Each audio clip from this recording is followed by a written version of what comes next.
जय माता दी। नवरात्रि का पावन पर्व शक्ति, भक्ति और विश्वास का प्रतीक है। आज हम सुनेंगे माँ दुर्गा के 9 दिव्य रूपों की पवित्र कथा, नव दुर्गा की कथा। प्राचीन समय में महिषासुर नाम का एक अत्यंत शक्तिशाली असुर था। उसने कठोर तपस्या करके देवताओं से वरदान प्राप्त किया कि कोई भी देवता उसे पराजित नहीं कर सकेगा।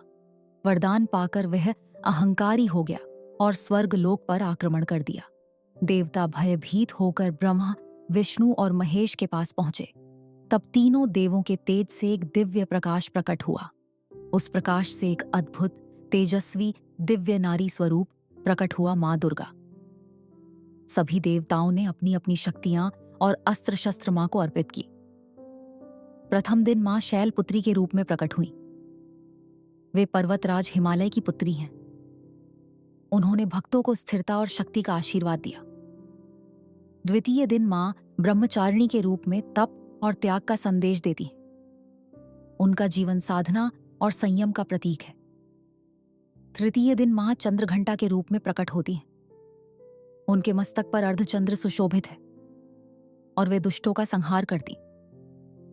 चतुर्थ दिन मां कूष्मांडा के रूप में सृष्टि की रचना करती है। माना जाता है कि उन्होंने अपनी मंद मुस्कान से ब्रह्मांड की उत्पत्ति की। पंचम दिन मां स्कंदमाता के रूप में मातृत्व और करुणा का आशीर्वाद देती है। षष्ठम दिन मां कात्यायनी के रूप में प्रकट होकर महिषासुर के विरुद्ध युद्ध करती है। सप्तम दिन मां कालरात्रि का रूप धारण करती हैं। उनका स्वरूप भयंकर है, परंतु वे अपने भक्तों की सदैव रक्षा करती हैं। अष्टम दिन मां महागौरी के रूप में शांति और पवित्रता प्रदान करती हैं। नवम दिन मां सिद्धिदात्री के रूप में सभी सिद्धियां और आशीर्वाद देती हैं। अंततः मां दुर्गा और महिषासुर के बीच भयंकर युद्ध हुआ।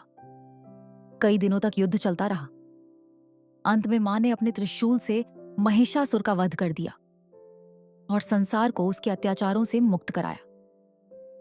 इस प्रकार मां दुर्गा ने यह संदेश दिया कि जब भी संसार में अधर्म बढ़ेगा, शक्ति अवश्य प्रकट होगी।